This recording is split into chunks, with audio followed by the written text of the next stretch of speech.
Taste the Daily. 100 ஏரிகள் நிரப்பும் திட்டத்தை செயல்படுத்தி கொடுத்த கழக பொதுச் செயலாளர் எடப்பாடி கே பழனிசாமிக்கு வரும் 17ஆம் தேதி பாராட்டு விழா. கழக பொதுச் செயலாளரிடம் விழாவிற்கான அழைப்பிதழை வழங்கி வரவேற்ற விவசாயிகள். 2026 சட்டமன்ற தேர்தலில் திமுகவை வீட்டிற்கு அனுப்பி அதிமுகவை ஆட்சியில் அமர்த்த மக்கள் தயாராகிவிட்டனர்.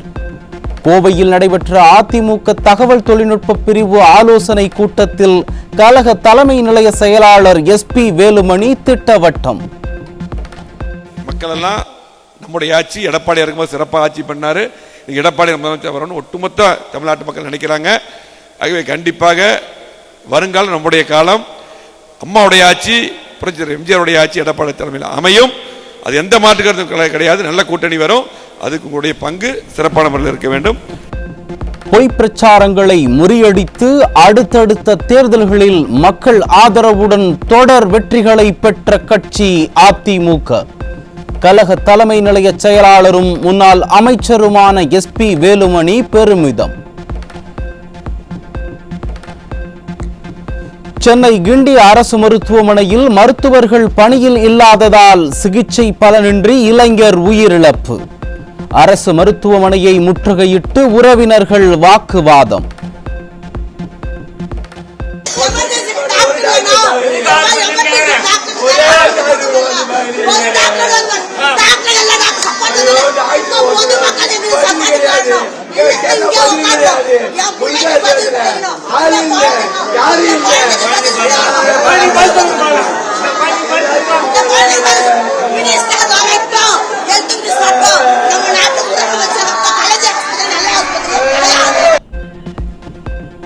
வயிற்று வலிக்காக சேர்க்கப்பட்ட இளைஞர் சிகிச்சை அளிக்கப்படாமலேயே உயிரிழந்த பரிதாபம். மருத்துவம் பார்த்தது போல் எழுதி கொடுத்துவிட்டு உடலை பெற்று செல்லுமாறு மருத்துவமனை நிர்வாகம் வற்புறுத்தியதால் வேறு வழியின்றி எழுதி கொடுத்து உடலை பெற்று செல்வதாக உறவினர்கள் ஆதங்கம்.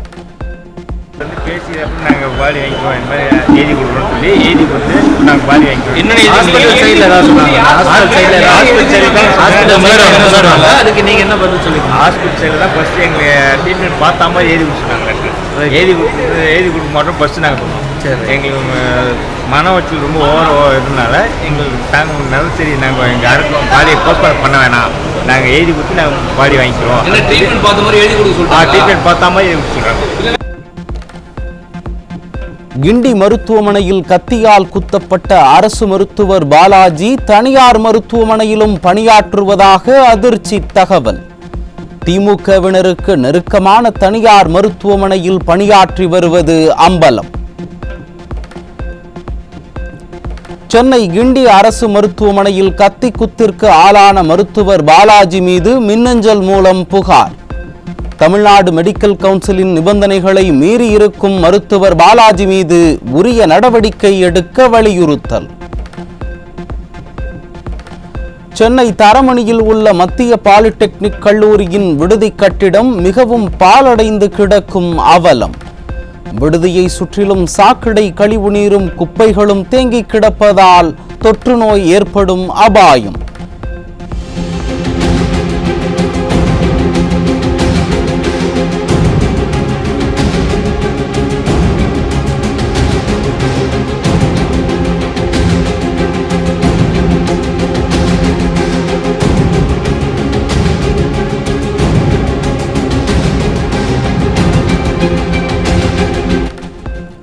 மத்திய பாலிடெக்னிக் கல்லூரி விடுதியில் வழங்கப்படும் உணவில் புழு மற்றும் பூச்சிகள் நெளிவதாக மாணவர்கள் குற்றச்சாட்டு. நாங்களும் மனிதர்கள் தானே, தரமற்ற உணவை நாங்கள் எப்படி உண்ண முடியும் என மாணவர்கள் கேள்வி. அப்புறம் சாப்பாடு ரொம்ப கஷ்டமாக இருந்துச்சு. ஃபஸ்ட் இயரில் சாப்பாடுக்குள்ள லிசார்டு கிடச்சிச்சு. எப்படி சாப்பிட்றது? நாங்கள் ஆல்சோ ஹியூமன் பீயிங், எப்படி சாப்பிட முடியும்? அது இதுலேருந்து பூச்சி பள்ளி இந்த மாதிரி தான் கொடுக்குறான். சாப்பாடும் கொஞ்சம் ரொம்ப கஷ்டமாக இருக்குது. நான் இங்கே சென்னையில் பார்க்கும்போது one of the best polytechnic கேட்டான். இங்கே பார்க்கும்போது என் எக்ஸ்பெக்டேஷன் மாதிரி எதுவுமே இல்லை. இங்கே காஞ்சிபுரம் மாவட்டத்தில் உள்ள ஊத்துக்காடு அரசு டாஸ்மாக் கடையில் கூடுதல் பணம் வசூலித்து அராஜகம். பில்லிங் சிஸ்டம் நடைமுறைக்கு வந்த முதல் நாளிலேயே கூடுதல் பணம் வசூலித்த டாஸ்மாக் கடை பணியாளர்கள்.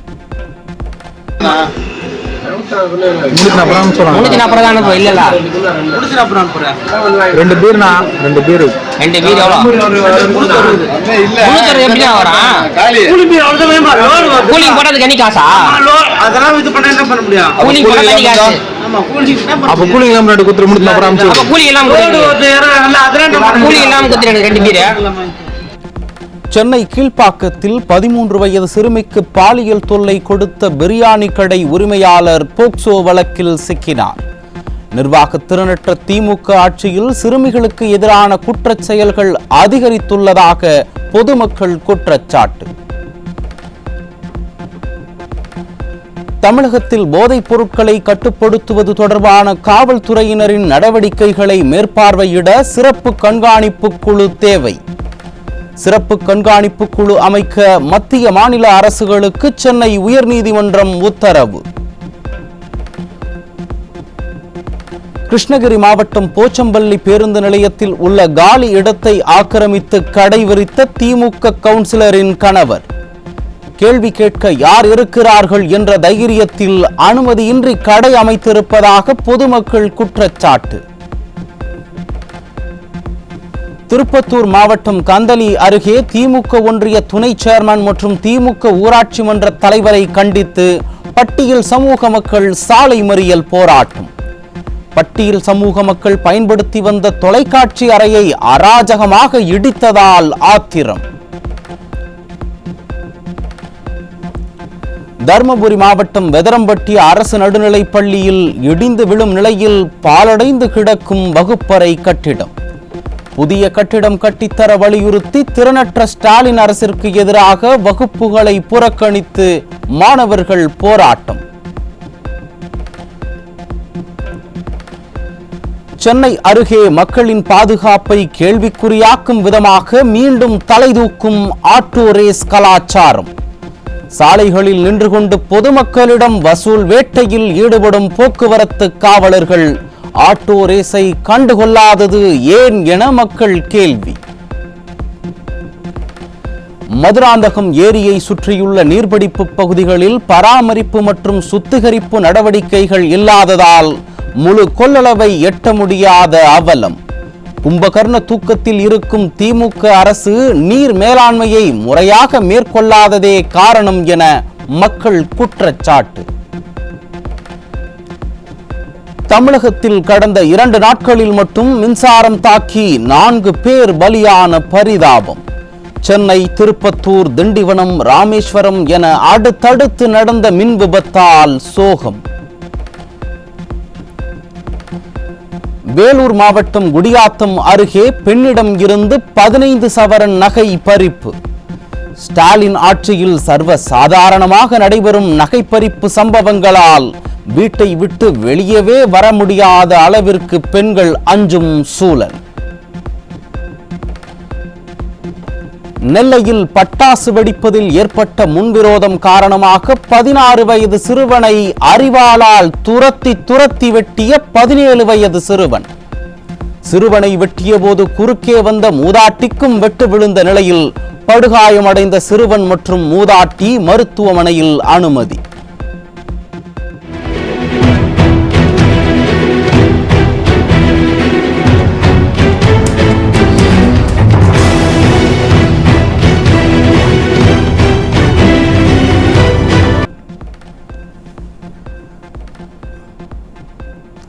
ஈரோடு மாவட்டம் பவானியில் 4 பேர் கொண்ட கும்பல் வழக்கறிஞர் மீது கொலைவெறி தாக்குதல் நடத்தும் சிசிடிவி காட்சிகள் வெளியானது. ஸ்டாலின் ஆட்சியில் சட்டம் ஒழுங்கு சந்தி சிரிப்பதால் மருத்துவர், வழக்கறிஞர் என யாருக்கும் பாதுகாப்பில்லாத சூழல் நிலவுகிறது. 3 மாத கடன் தவணையை கட்டத் தவறியதால் வீட்டில் பெயிண்ட் அடித்து பேனர் வைத்து வாடிக்கையாளரை மிரட்டிய தனியார் நிதி நிறுவனம். இந்த மாதிரி நிறைய பேரை காலி பண்ணி இருக்கோம், உங்களையும் நடுத்தருவிற்கு இழுப்போம் என மிரட்டியதாக பாதிக்கப்பட்டவர் வேதனை. திருநெல்வேலி மேலக்கருங்குளம் பகுதியில் உள்ள டாஸ்மாக் கடை முன்பு இளைஞர் வெட்டி படுகொலை. மதுபாட்டில் வாங்கிக் கொண்டு வெளியே வந்தபோது மர்ம நபர்கள் சரமாரியாக வெட்டியதில் மணிகண்டன் என்பவர் பலி. திருச்சி அருகே பட்டப்பகலில் இளைஞர் சரமாரியாக வெட்டி கொலை செய்யப்பட்ட சம்பவத்தால் அதிர்ச்சி. பேருந்தில் பயணம் செய்த இளைஞரை உதைத்து கீழே தள்ளி 5 பேர் கொண்ட கும்பல் வெறிச்செயல். கோவை சரவணம்பட்டி பகுதியில் கஞ்சா வைத்திருந்த தனியார் கல்லூரி மாணவர்கள் 7 பேர் சிக்கினர். மாணவர்களிடம் இருந்து 1 கிலோ கஞ்சா, கத்தி உள்ளிட்டவை பறிமுதல். காஞ்சிபுரம் மாவட்டம் சுங்குவார் சத்திரம் அருகே சிவபுரம் பகுதியில் கடைகளில் விற்பனைக்காக வைக்கப்பட்டிருந்த 1590 குட்கா பாக்கெட்டுகள் சிக்கியது. பல்வேறு சோதனை சாவடிகளை கடந்து சில்லறை விற்பனை கடைகள் வரை குட்கா பொருட்கள் எப்படி வருகிறது என மக்கள் கேள்வி. குஜராத் மாநிலம் போர்பந்தரில் கப்பலில் பதுக்கி வைக்கப்பட்டிருந்த 700 கிலோ மெத்தபட்டமைன் போதைப் பொருள் சிக்கியது. போதைப் பொருட்கள் ஈரானிய படகு மூலம் கொண்டு வரப்பட்டதாக முதற்கட்ட விசாரணையில் தகவல். சென்னையிலிருந்து புறப்படும் 5 விமானங்கள் மற்றும் வந்து சேர வேண்டிய 5 விமானங்கள் உட்பட 10 விமானங்கள் திடீர் ரத்து. முன்னறிவிப்பின்றி ஒரே நாளில் 10 விமானங்கள் ரத்து செய்யப்பட்டதால் பயணிகள் கடும் அவதி. அரசு நிகழ்ச்சிகளில் வைக்கப்படும் விளம்பர பதாகைகளில் தங்களின் பெயர்கள் புறக்கணிக்கப்படுவது ஏன்?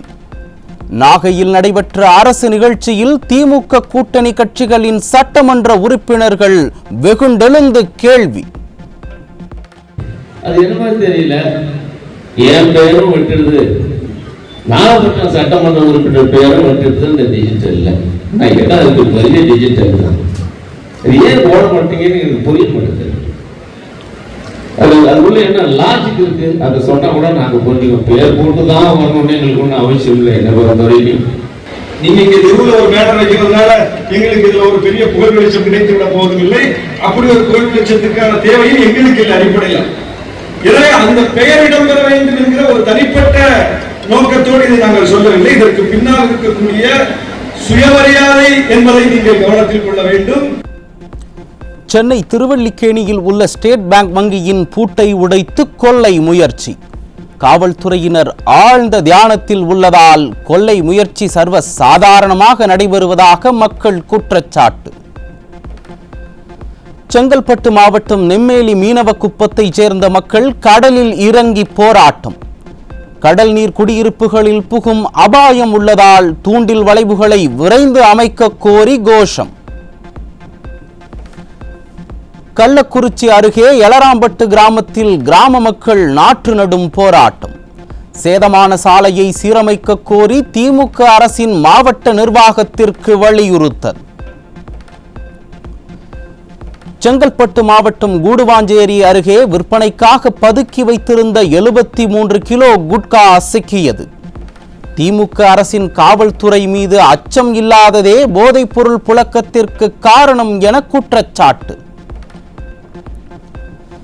தமிழகத்தின் பல்வேறு பகுதிகளில் உள்ள கோயில்களில் மிகவும் விமர்சையாக நடைபெற்ற அன்னாபிஷேக நிகழ்ச்சி.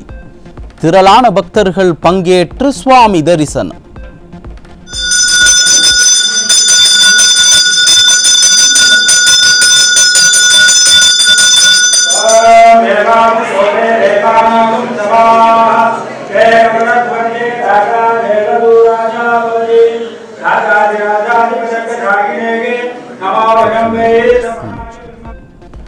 மதுரை திருப்பரங்குன்றம் பால் சுனை கண்ட சிவபெருமான் திருக்கோயிலில் ஐப்பசி பௌர்ணமியை முன்னிட்டு அன்னாபிஷேகம்.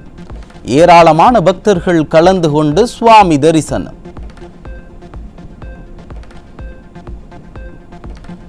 பிரசித்தி பெற்ற கங்கை கொண்ட சோழபுரம் பிரகதீஸ்வரர் கோயிலில் ஐப்பசி பௌர்ணமியை முன்னிட்டு வெகு விமர்சையாக நடைபெற்ற மகா அன்னாபிஷேகம்.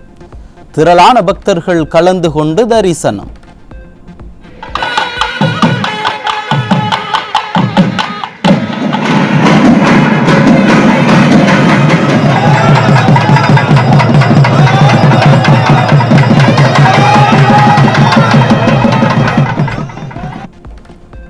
திருவண்ணாமலை அண்ணாமலையார் கோயிலில் பக்தர்களுக்கிடையே தள்ளுமுள்ளு. ஐப்பசி மாத பௌர்ணமி கிரிவலத்தை முன்னிட்டு போதிய பாதுகாப்பு ஏற்பாடுகள் செய்யப்படவில்லை என பக்தர்கள் குற்றச்சாட்டு.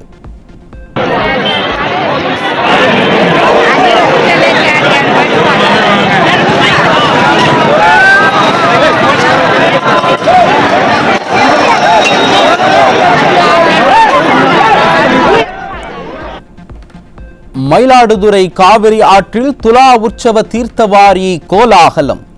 பல்லாயிரக்கணக்கான பக்தர்கள் கலந்து கொண்டு புனித நீராடி வழிபாடு.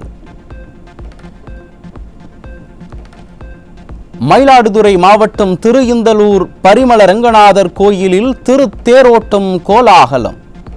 துலா உற்சவ திருவிழாவை முன்னிட்டு ஏராளமான பக்தர்கள் கலந்து கொண்டு சுவாமி தரிசனம். மண்டல மற்றும் மகர விளக்கு சிறப்பு பூஜைக்காக சபரிமலை ஐயப்பன் கோயில் நடை திறக்கப்பட்டது. நடப்பு ஆண்டிற்கான மண்டல பூஜை டிசம்பர் 27ஆம் தேதியும் மகர விளக்கு பூஜை ஜனவரி 15ஆம் தேதியும் நடைபெறும் என அறிவிப்பு.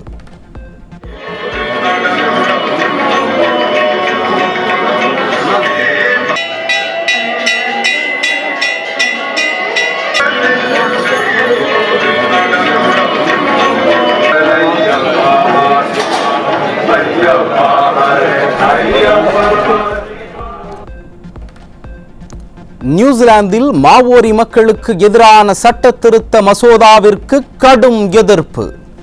மசோதா நகலை கிழித்தெறிந்தும் பழங்குடியின நடனமான ஹக்கா நடனமாடியும் கடும் எதிர்ப்பு தெரிவித்த இளம் எம்பி.